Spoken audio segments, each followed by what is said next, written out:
Week 1 of the URC, absolutely loved it. And England are back in camp, boys, at the start of this weekend of the autumn test. What do you guys make of Eddie wielding the axe? The Vunipola's gone, George Ford gone, Jamie George also gone. What do you make of that? Goode, are they gone? Are they gone? Or is it a kind of kick up the backside? Jamie George, let's be honest, is a bloody weird call.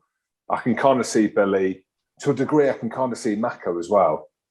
But Jamie George and Ford, big call as well. But Jamie George, is it a kick up the arse? But why is it a kick up the arse? The one I don't get, is Jamie George.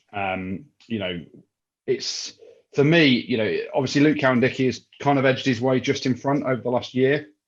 I think a lot of that has got to do with Saracens playing the championship, and then obviously the form of Jamie George and the England team as a whole to start off with in that Six Nations last year. Cowan-Dickie got himself ahead. On the Lions tour, Jamie George played pretty well, captained the Lions. He didn't make the test match 23, which was a bit of a surprise, especially as the test series developed. But yeah, I mean, obviously Jamie Blaemar played for England over the summer from Newcastle as a hooker, and he's a decent player. But Jamie George not being picked, and all due respect, Sam Riley made his Premiership debut off the bench last weekend for Quins. And he's on the bench again this weekend for Quins. Now, he's definitely going to be a good player in the future. I'm not bagging him as a player at all. He's about 12 years old. Jamie George, I don't see what he's done wrong to not get picked in the squad. Billy and Mako, I think, a different kettle of fish completely. When you look at Billy, you've got Sam Simmons and Alex Dombrandt as direct competition in the number 8 jersey.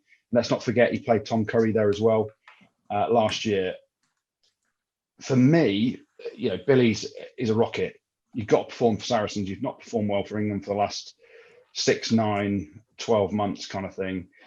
So that's a rocket. Same for Mako a little bit maybe, off the back of the scrum not going overly well at times in the Lions series, and the fact that Ellis Genge and Joe Marler, bringing Joe Marler back into the mix changes things for Mako, because Marler's in there on form, but also his scrummaging is world class. So if he's going to start at loosehead, you then need a point of difference off the bench, which obviously is, Ellis Genge, the baby rhino, coming on. And so you can see that as a rocket. The George Ford one, again, similar. Marcus Smith has been outstanding. George Ford hasn't played that well for England over the last sort of 6 months. And it's a rocket for him as well. And my goodness, he started the season in excellent form. So for me, the door's never closed, but Eddie has started to listen to our podcast, as he said. He started listening to people in the media, and he's actually now flipped his kind of decision making. You go back 18 months, he was like, Premiership form doesn't really matter.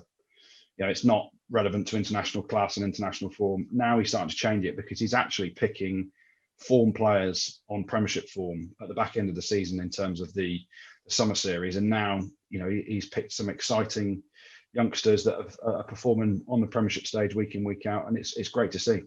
Such a strange shift, though. Do you not think, around the mentality of Eddie? I suppose the whole organisation, really.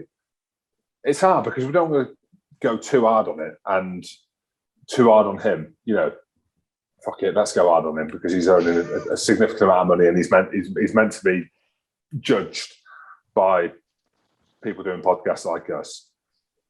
Massive change of guard every single season of coaches. Flip-flops between sticking with players, not sticking with players. And I like the loyalty that he showed. He showed after the 2015 World Cup, and he obviously phased some of the guys out off the back of that and stuck with them and gave them, guys like Dylan, guys like Rob Shaw, gave them the opportunity to kind of go out their own way as opposed to just dropping them straight. And then the Six Nations as well. And it was there towards the end. It was different because it was a COVID year. He wasn't picking on form. It almost seemed like he had a bee in his bonnet about Sam Simmons, and the media absolutely loving him. Sam Simmons goes on the Lions tour, and then he almost does what everyone kind of wanted him to do, but he's waited to do it almost out of just to spite the media. I don't know. Maybe I'm just seeing things, but yeah, it's just a weird setup, isn't it? Because then now it's like, is now the right time to drop, George Ford with Marcus Smith? Maybe, like you just said about the hookers. No disrespect to them, it's obviously unbelievable. Jamie George, he can go to the next World Cup easily. But then on the flip side, you've got Youngsy, who again, we love Youngsy. We're at Leicester with Youngsy. He's got 100 odd caps or whatever. You're not really looking to the future, though, are you? With having Youngsy in there. Not saying that Youngsy shouldn't be in there, but it's almost just like a bit of a mishmash. Well, yeah, I think Youngsy's different because he can go to the next World Cup. And because he's had that stranglehold on the jersey, what Eddie hasn't done is really embed someone else in as a direct competition. Danny Kerr played against Japan pre-World Cup 2 years ago, 3 years ago, probably now, hasn't been seen since. And, you know, I know they had a falling out. I know Danny Kerr sort of put it to Eddie Jones a little bit around selection and he just didn't pick him again. So if you cast off Ben Youngs now, for me, that's not the right thing to do because you're losing all that experience where actually you haven't blooded someone else. There's not, you know, in the prop position, you've got Joe Marler with a whole load of caps and Ellis Genge who's got a whole load of caps. So if you lose Mako, that's not that bad. Whereas if you take out Ben Youngs, you've got Dan Robson, Rafi Quirk and Harry Randall in there. So I'll say that again. You've got Dan Robson, Rafi Quirk and Harry Randall as the other three scrum halves to Ben Youngs in the squad. None of them have got much experience at international level. So you can't just not pick Ben Youngs, if that makes sense. And Youngs is class. You know, he hasn't played that well.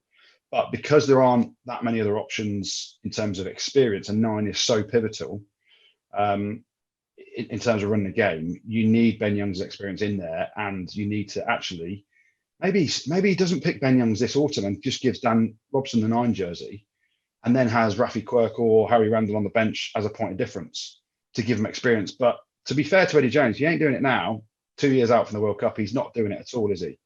And you know, he's come out and he said that he's not extending his contract. England have said we're going to, you know, Eddie Jones's tenure will come to the end at the end of the World Cup.